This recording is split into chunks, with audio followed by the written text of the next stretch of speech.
Fast forward to today, and now it's roll up your sleeve or you're fired. Joining us now with his reaction to Dr. Fauci's testimony and mandatory vaccine mandates, the president of Citizens United, David Bossie. David, do they really think we're going to forget how much they flip-flop? I guess they realize their friends in the media will never cover the hypocrisy, so they think they can just change the talking points and everybody forgets. These are dangerous people. They're dangerous for a lot of reasons. Dr. Fauci is dangerous for the lies that he spews. First of all, I just want to say thank you to Dr. Rand Paul. He's one of the smartest physicians in Congress.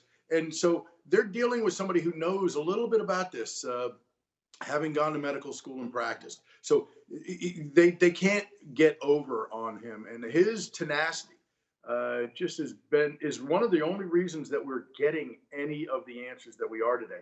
But the Democrats, they lie.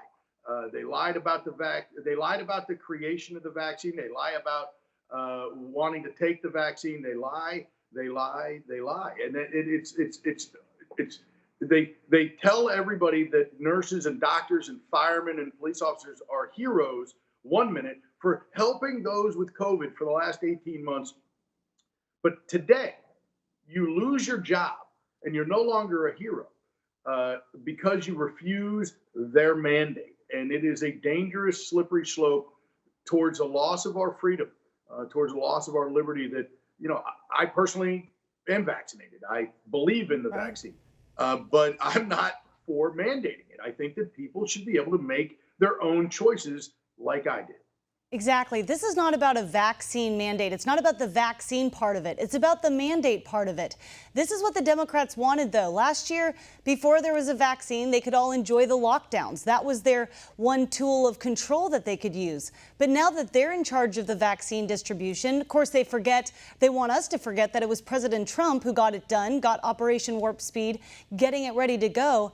Now they can control the other side of the equation. Now you'll lose your job, not from a lockdown, but from actually being fired if you don't take the vaccine. That's right, Natalie. And think about this. Joe Biden has single-handedly wrecked our economy. He has created a crime crisis. He has created a border crisis. He created the debacle that was Afghanistan last month, where 13 U.S. servicemen and women were killed.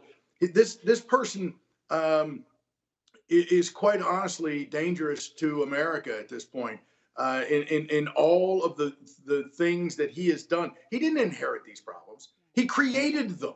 And presidents get elected to solve problems, not create problems. And so I'm shocked that Joe Biden, with this mandate, is going to create another crisis, which is a crisis in the healthcare community, a crisis in our first responders, because these are the best of the firemen, the police officers, the best of the medical community that are going to lose their jobs because of this mandate.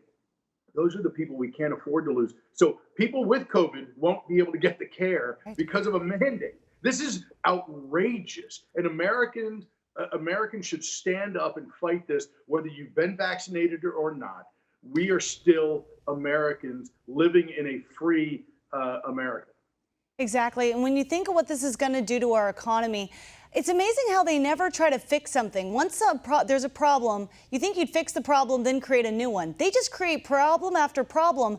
Everything is out of control, and yet they keep saying, oh, we can fix that. Oh, we can fix that. Even today with the jobs numbers, they're taking credit for it when it was red states that were a part of rebelling against the blue policies and actually created jobs. Our economy is in desperate shape. We need not higher taxes and more regulation. We need lower taxes and less regulation. We need to go back to the Trump economy. This past week on Tuesday, elections were held across the country. And obviously Virginia got the most media, but Republicans and conservatives won across the board in every region in the country. And so the Democrats were saying Donald Trump, Donald Trump, Donald Trump in every sentence, trying to get their base to turn out. The problem is that those independents, when they were hearing Donald Trump, were thinking Joe Biden. They were saying to themselves, you know what, President Trump did a great job on the economy, and Joe Biden is destroying our economy. And it had the exact opposite effect of what these smart Democrat socialists thought they would be able to do to voters. They kept reminding all those voters of the Trump policies. You're so right. We know Right. how good the economy was under President Trump. Gas prices, even when you look back just in the past year, all the things we took for granted, the cost of goods, even being able to go on Amazon and have something delivered the same day, things that we really didn't realize could go wrong are going wrong. And the margins that we actually won by on Tuesday, this is going to be really good for the midterms. It certainly is. The American people are tired of the Biden administration already. It's been 1 year to the week, and what they have done is try to ram down this socialist agenda down the American people's throat. When President Trump said America will never be a socialist nation, they tested it, and what they found out on Tuesday is the voters, Americans, don't want a socialist nation.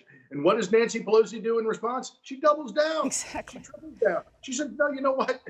Damn the torpedoes, full steam ahead. And you know what? They're going to pass whatever monstrosity, whatever irresponsible spending bill they're going to do out of the House, and it'll never make it anywhere. But they're going to make their members take bad votes. And that's where guys like me are going to make the incumbent Democrats in district after district pay for that. And we're going to have a wave election next November. And the parents, the moms and dads who rose up on Tuesday in districts, whether it was New York City Council or a San Antonio district that the Republican hasn't won in 20 or 30 years, or the Virginia elections, it was an amazing thing. But the moms and dads are the new Tea Party movement. That's what this is about. And that's what we're seeing. The passion and the excitement that is there amongst moms and dads who are saying, you know what, you've woken us up. Over the last year and a half with COVID, we've seen the curriculum at home, at our own kitchen table. We see what our kids are being taught, and we don't like it. Enough is enough. No more CRT. No more of this trans boys raping girls in girls' bathrooms and then being transferred and the school boards covering it up. The moms and dads have said, you know what, enough's enough, and we're going to take back control. Right. And that's when conservatives win.